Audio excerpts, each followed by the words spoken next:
В эфире новости спорта. Здравствуйте. Министерство спорта России и РУСАДА отправили в ВАДА дополнительные ответы на вопросы по данным Московской лаборатории. В данный момент материалы оцениваются Департаментом расследования, а также независимыми экспертами, которые представят свой доклад комитету по соответствию ВАДА. Если отчет департамента будет составлен и рассмотрен до конца ноября, то решение по РУСАДА может быть принято до конца этого года.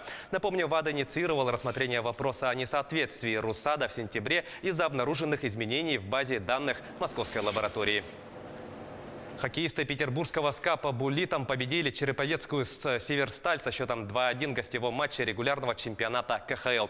В составе победителей шайбу забросил Йоннас Кемпайнен. У хозяев льда отличился Егор Морозов. Победный буллит реализовал Владимир Ткачев. Петербургский клуб прервал свою антирекордную серию поражений в лиге, которая достигла 5 матчей. В турнирной таблице Западной конференции команда занимает второе место, набрав 28 очков. «Северсталь» идет на 9-й позиции, имея в активе 20 баллов. В следующем матче СКА в гостях сыграет с «Витязем», а «Северсталь» на выезде встретится с московским «Спартаком».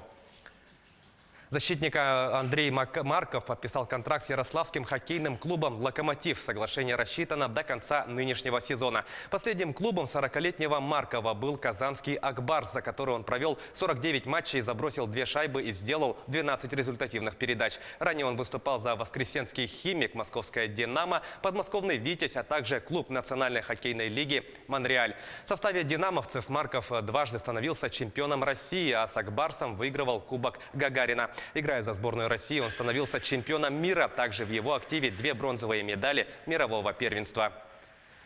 Российский нападающий клуба Национальной хоккейной лиги Сент-Луис Владимир Тарасенко выбыл на 5 месяцев из-за травмы плеча.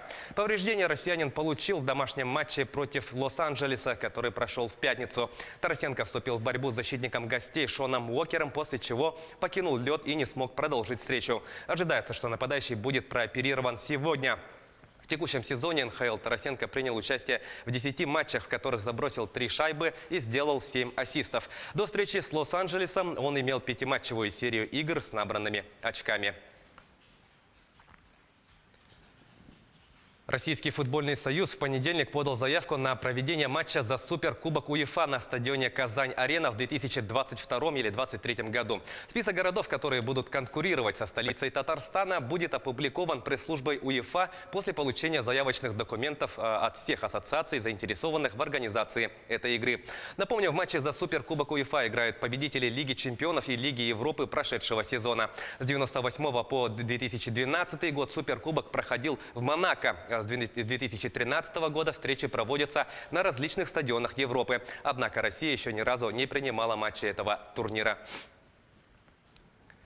Юношеская сборная России со счетом 0-1 проиграла команде Румынии в гостевом матче отборочного турнира чемпионата Европы. Единственный гол на 68-й минуте встречи забил нападающий румынской команды Андрей Пандели.